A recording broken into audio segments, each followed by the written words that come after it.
Hugo Mouton. On se retrouve aujourd'hui pour une nouvelle vidéo. Une vidéo qui arrive en retard, comme à mon habitude. Je pense que vous devez vous y habituer aussi. C'est plutôt dérangeant pour vous, enfin, surtout pour moi, parce que j'essaie de faire des petites vidéos à mon échelle de qualité. Et vous les faire en retard de 2-3 semaines.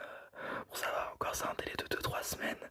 À une époque, je vous faisais les vidéos avec 6 mois de retard. Donc, ne vous plaignez pas trop. Bon, c'est une vidéo sur le 70e anniversaire. Donc c'est le Grand Prix du 70e anniversaire de la F1 qui s'est déroulé à Silverstone. Eh bien, déjà, je vais vous faire un petit interlude. Je vous enregistre ça, cette vidéo, juste après avoir posté la vidéo sur le Canada 2007. Donc je connais pas vraiment vos retours. J'espère que ça vous plaira. C'est un style de vidéo qui reste le même finalement, parce que je décrypte un Grand Prix.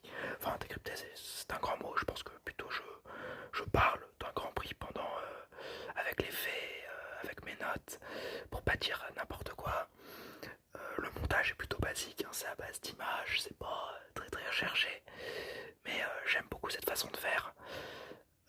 Je vois que ça plaît à certains qui me demandent des vidéos, par exemple une vidéo sur les stratégies que je vous avais promis il y a 6 mois, qui n'est toujours pas sortie.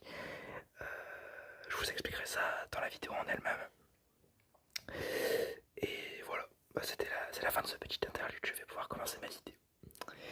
On va directement commencer en FP1. En FP1, Hülkenberg prend part à son second Grand Prix de la saison et fait le 4e meilleur temps. Mais la nouvelle la plus importante n'est pas là.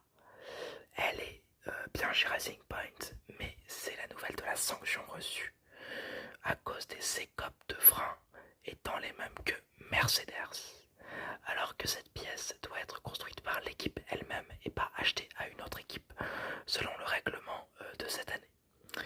Racing Point reçoivent donc 15 points de pénalité et Renault donc gagne gain de cause, mais le problème c'est que Racing Point a fait appel, donc c'est très rare en F1 de faire appel d'une décision, et Racing Point a fait appel, tout comme Renault, Ferrari, Williams et McLaren qui ont eux aussi fait appel, mais dans l'autre sens, en disant que les 15 points de pénalité n'étaient pas suffisants. Donc encore beaucoup de politique en F1, enfin de problèmes politiques internes à la F1. Moi je vais vous donner mon avis sur ces 15 points retirés et ces 400 000 euros d'amende, parce que c'est 200 000 euros d'amende pour chaque monoplace. Pour moi c'est trop peu. Si on veut garder une âme à la F1, qui est déjà en train de se barrer, hein, l'âme de la F1, il ne faut pas permettre à certaines équipes d'acheter leur voiture finalement, parce que c'est pas des pièces qui sont achetées là, c'est la voiture quasiment, à d'autres équipes. Il faut resserrer le règlement sur ça. Ça deviendra très compliqué pour Haas, pour Williams et pour Racing Point. Mais selon moi, la F1 c'est un sport d'élite. Si on veut acheter des pièces ou avoir de l'uniformité, on va en F2 ou en F3. Certes, on gagne moins d'argent, mais on fait de la course un peu plus pure, on va dire. Mais le problème c'est que la F2 et la F3 c'est course pure, et ce que recherche Haas, Racing Point, c'est pas de la course pure, mais c'est du sponsoring, ce qui n'est pas le cas de Williams. Williams est une écurie qui fait de la F1 pure mais qui manque de moyens. Là c'est vraiment juste du business qu'ils veulent faire, et ce business casse un peu la F1, mais bon, ça on y est un peu habitué depuis quelques années maintenant. Allez, retournons à la course et arrêtons de parler politique. La grande priorité des équipes pendant ce week-end va être de préserver les pneus qui ont beaucoup souffert le week-end dernier.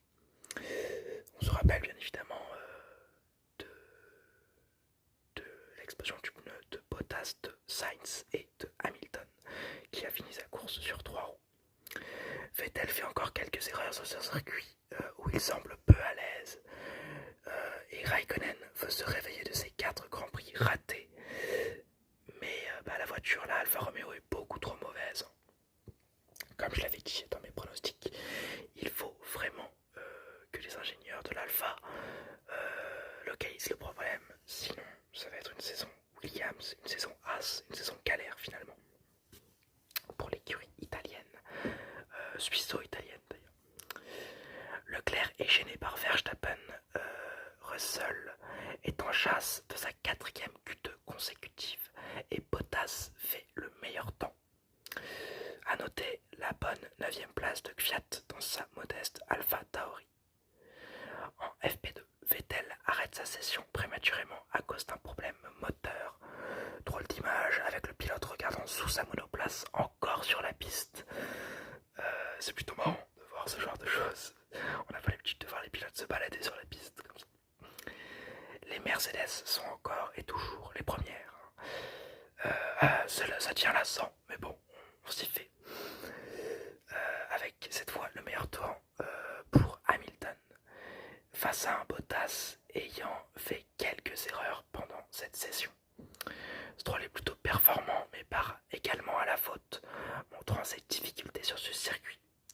Ricciardo fait le 3e meilleur temps, impressionnant pour sa Renault qui semble bien plus performante que l'an passé. Giovinazzi a un problème moteur en fin de session, il s'arrête sur la piste et provoque un drapeau rouge. En FP3, la chaleur avant la qualif fait beaucoup parler, autant sur les moteurs qui pourraient souffrir de surchauffe que sur les pneus qui pourraient souffrir d'usure excessive. Bottas et Hamilton se rendent coup pour coup à travers leur temps en course. C'est-à-dire que Bottas fait le meilleur temps, réponse 2 tours plus tard de Hamilton qui fait le meilleur temps. Entre cette petite bataille d'ego, Norris vient s'intercaler car Norris fait le meilleur temps avant d'être redoublé par les 2 Mercedes qui vont se rebattre jusqu'à la fin. Donc Norris finira la session 3e derrière Bottas et Hamilton. Ricciardo semble avoir reculé à cause d'un nouveau setup, donc son temps de FP3 est inférieur à son temps de FP2. On espère que tout se passera bien pour la qualification pour l'Australien. Et Russell part à la faute, mais semble prêt pour se battre pour une 4e Q2. Les qualifications en Q1. Russell manque de percuter Esteban Ocon en début de qualification. Le Britannique s'énerve à la radio de l'erreur du Français. Ocon qui sera d'ailleurs pénalisé de 3 places sur la grille de départ pour avoir gêné Russell. Russell passe tout de même en Q2, laissant les Alfa Romeo, la Haas de Kevin Magnussen et la Alpha Tauri de Kvyat et son coéquipier Latifi en Q1. En Q2, Russell et Grosjean qui semblaient performants sortent, alors que Ocon, Sainz et Vettel sortent également. Encore un raté en Q2 pour Sébastien Vettel. C'est énervant pour un World Champion comme lui, un champion du monde.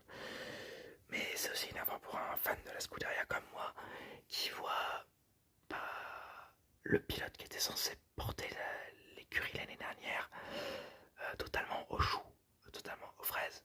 Mais ce n'est pas totalement de sa faute car il semble abandonné par les mécaniciens Ferrari qui ne semblent plus trop s'intéresser à lui, ce qui est vraiment, je trouve, très triste pour un quadruple champion du monde comme lui. Les Red Bull partiront en pneus durs et ils ont réussi à faire un temps qui passe en Q3 avec des pneus durs, donc la gamme de pneus la plus dure, comme leur nom l'indique. Les Mercedes, elles, partiront en médium, donc la gamme intermédiaire, tandis que les autres voitures qui passent en Q3 partiront en pneus soft.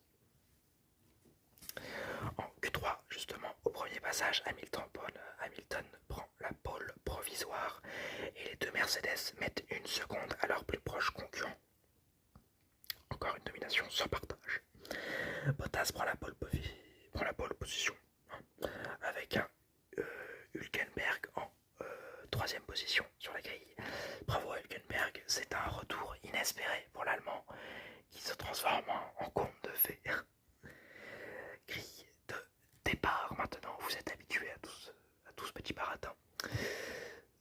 Pole position Bottas, 2e Hamilton, 3e Hülkenberg, 4e Verstappen, 5e Ricciardo, 6e Stroll, 7e Gasly, 8e Leclerc, 9e Albon, 10e Norris, 11e Vettel, 12e Sainz, 13e Grosjean, 14e Ocon avec 3 places de pénalité, 15e Russell, 16e Kvyat, 17e Magnussen, 18e Latifi, 19e Giovinazzi et 20e Raikkonen, totalement dans les choux, le Finlandais, ce qui me désole, hein, parce que vous connaissez mon admiration et mon adoration pour le pilote. La course. Verstappen prend un départ canon et double Hülkenberg. Vettel spin au premier virage et ruine sa course. Tour 11, Verstappen est atteint comme tous les autres pilotes d'une usure des pneus, mais malgré les conseils de son ingénieur, il continue d'attaquer à ses risques et périls. Hein. Mais ce qui montre déjà qu'il veut rattraper les Mercedes et aussi qu'il est beaucoup plus ambitieux et fougueux que son équipe qui lui demande presque de garder sa gomme, alors que lui, selon lui, ils sont totalement sur des stratégies opposées. Selon son équipe, il devrait garder sa gomme pour sécuriser sa 3e position. Selon Max, il devrait attaquer à fond pour récupérer la 1re position. On verra en fin de course lequel des deux paris est gagnant, mais pour l'instant, le pari appliqué par Red Bull et surtout par son pilote phare, c'est une stratégie d'attaque et qu'importe l'usure des pneus. Tour 13, les pneus se dégradent si rapidement qu'ils font entrer au stand les leaders Bottas et un tour plus tard Hamilton, donnant la tête de la course à Verstappen. Tour 15, Albon fait un super dépassement sur Kimi Raikkonen qui lui laisse très peu d'espace. Tour 20, Leclerc passe un Norris qui essaye de se défendre mais qui ne peut résister au DRS de la Ferrari. Tour 22, les pneus des deux Mercedes sont déjà très abîmés après seulement 10 tours de nouvelle gomme, tandis que Albon dépasse Gasly. Tour 25, Magnussen manque de créer un giga crash en se rabattant sur George Russell qui esquive intelligemment la manœuvre du Danois, le Danois qui sera d'ailleurs pénalisé de 5 secondes pour dangerous driving, donc conduite dangereuse. Tour 27, Verstappen fait son premier arrêt au stand et ressort derrière Bottas, mais le redépasse 6 virages plus tard et donc reprend la tête de la course avec un arrêt en moins, plus besoin de faire d'arrêt pour la Red Bull, ou alors s'il doit faire des arrêts, les Mercedes devront en faire aussi. Donc un pari gagnant pour les Red Bull qui sont en tête de la course et surtout pour leur pilote phare qui a poussé pour avoir cette stratégie. Tour 32, Ricciardo spin. Selon lui, après la course, il s'est expliqué sur ce spin qui est selon lui dû à l'aérodynamique et au vent, car la voiture de Norris était à côté de lui et selon lui, elle a enlevé l'air qui venait sur sa voiture, qui a donc bloqué l'aérodynamique. Et quand il a remis les gaz en fin de virage, eh bien ça a fait spin sa voiture et il a pris comme exemple Sébastien Vettel en 2018 au Grand Prix des USA face à lui, face à Ricciardo, où ils étaient à la même hauteur et Sébastien avait spin et selon lui c'est sur le même effet. Il n'y a plus de tortillère, l'aérodynamique ne marche plus et donc à la réaccélération, eh bien le pilote est lésé et donc a beaucoup de chances de spin ou alors de perdre la voiture. Tour 33, Verstappen et Bottas rentrent au stand en même temps et laissent la tête à Hamilton. Tour 35, Albon dépasse Ocon. Tour 42, Hamilton passe au stand. Tour 45, Leclerc est dépassé par Hamilton qui est bien trop rapide pour sa Ferrari sous-performante. Tour 47, Magnussen abandonne à cause d'une vibration sur le pneu avant gauche, je crois, si je dis pas de bêtises. Tour 50, Hamilton et Bottas se battent. Hamilton prend la seconde place à son coéquipier pour voir 2 tours plus tard Verstappen gagner le 70e anniversaire de la F1. Bravo à Verstappen qui est le premier à détrôner les Mercedes cette saison, tout comme l'an passé finalement.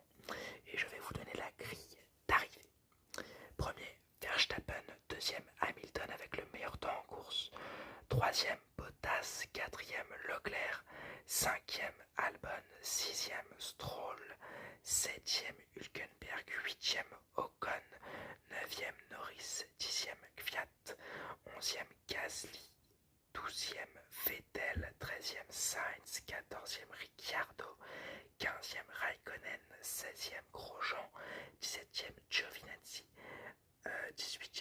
Russell, 19e Latifi et 20e Magnussen DNF. Problème de roue. On passe maintenant aux enseignements de la course. Et les enseignements de la course qui vont être plutôt intéressants. Avant de parler de cette victoire de Verstappen, je vais vous parler de la course, qui a été vraiment une course à l'économie. C'est-à-dire que tous les pilotes ont voulu économiser les pneus. À la fin de la course, Albon s'est plaint d'une usure excessive sur ses pneus à cause du graining et du blistering. Alors c'est deux termes que j'aborderai dans les stratégies plus en détail, mais si je dois un peu le survoler ici, c'est-à-dire que le graining, ça crée sur le côté du pneu une usure qui va former des cloques. Ces cloques vont des fois exploser et vont fragiliser le pneu et vont totalement bouffer l'adhérence du pneu. Donc c'est-à-dire que le pneu ne sera plus adhérent du tout.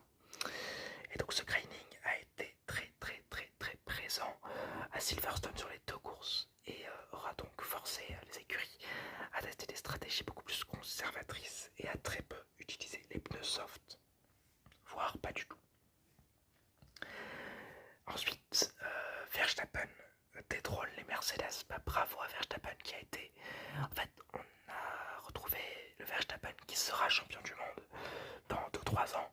C'est un Verstappen qui était fougueux, mais en même temps avec une maturité de course qui lui manquait grandement il y a 2-3 ans et qui fait trop plaisir à voir, quoi, parce que c'est un pilote qui sera champion du monde, c'est sûr, et qui pour l'instant n'a pas vraiment la machine pour lui faire ça à Hamilton. Et pourtant, contrairement à un Leclerc ou un Vettel à certains moments de l'année dernière, il préfère aller lutter que directement baisser les armes et se dire on va plutôt sécuriser les 3e places, 4e places. Lui, il s'en fout des places d'honneur comme Kimi Raikkonen, il veut juste la victoire. Et les places d'honneur, ça l'intéresse pas. Et c'est vraiment une mentalité de vainqueur. Et ça fait trop plaisir à voir dans notre sport. Parce qu'aujourd'hui, on a tendance à voir des pilotes accepter une fatalité. C'est-à-dire voir des meilleurs pilotes, même pas des meilleurs pilotes qu'eux, mais des pilotes qui ont une meilleure machine que leur passer devant, alors qu'ils ont peut-être moins de talent ou peut-être moins de mérite à leur passer devant. Et ils acceptent cette situation en se disant que ça sera toujours mieux demain. Verstappen ne l'accepte pas et préfère aller se battre au combat. Et c'est vraiment une récompense pour lui. Et on ne peut que l'applaudir et je l'applaudis. Ensuite, on va parler de son coéquipier que j'ai totalement dézingué dans les dernières vidéos. Sur les dernières vidéos où je disais qu'il avait été très mauvais, qu'il déjouait totalement mes pronostics, que moi je le plaçais en tout cas devant les Ferrari. Et oui, sur cette course, il nous a montré qu'il était devant les Ferrari. Il finit 5e, juste derrière Leclerc, mais avec des dépassements impressionnants, avec des dépassements fougueux, avec des dépassements intelligents. C'était vraiment digne du Albon que je veux voir toute l'année. Donc bravo Albon. Et ensuite on va passer au petit flop, les Williams. Malgré encore une fois une bonne qualification, on voit des Williams absolument mauvaises en course. C'est-à-dire que les qualifications elles sont là, mais en rythme de course elles sont absolument nulles. Ce qui est très dommage parce que on aimerait bien voir cette écurie un peu plus haut. Et on espère le voir un peu plus tard dans la saison. Ensuite, on va parler de Vettel qui spin au premier virage et qui s'est énervé contre ses ingénieurs pendant la course. C'est tellement rare de voir Vettel s'énerver que ça montre vraiment qu'il est lésé par la situation. Comme je l'ai dit en début de vidéo, ces ingénieurs, j'ai l'impression qu'ils sont même plus avec lui, qu'ils sont que avec Charles Leclerc. Et c'est tellement dommage pour un champion de sa trempe. J'espère qu'il réussira à rebondir. Et s'il rebondit pas, j'espère que l'an prochain il ira chez Aston Martin. Et même en étant fan de la Scuderia, j'espère qu'il mettra une belle branlée à la Scuderia pour leur montrer qu'en fait, faut jamais négliger l'humain dans tous les sports. Faut toujours respecter le pilote. Et faut toujours respecter les heures passées. C'est comme dans le football. C'est comme dans tout. Il faudra tous les sports en fait. Faudra toujours respecter l'humain. Avant de vouloir faire du résultat, parce que c'est l'humain qui gagne et c'est l'humain qui nous fait des résultats. Putain, c'est beau ce que je viens de dire. Et enfin, on va terminer cette longue vidéo. Je crois que c'est la vidéo la plus longue de ma chaîne. J'espère qu'elle vous plaira, bien évidemment. Avec le point Raikkonen. Raikkonen encore très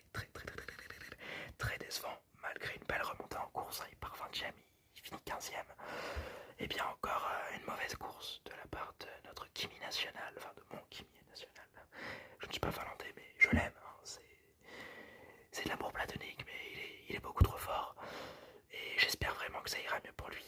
Peut-être que ça sonne la fin de sa carrière, peut-être qu'il va arrêter la F1 à la fin de cette saison, voyant le manque de résultats d'Alpha, et peut-être qu'il a plus envie de pousser.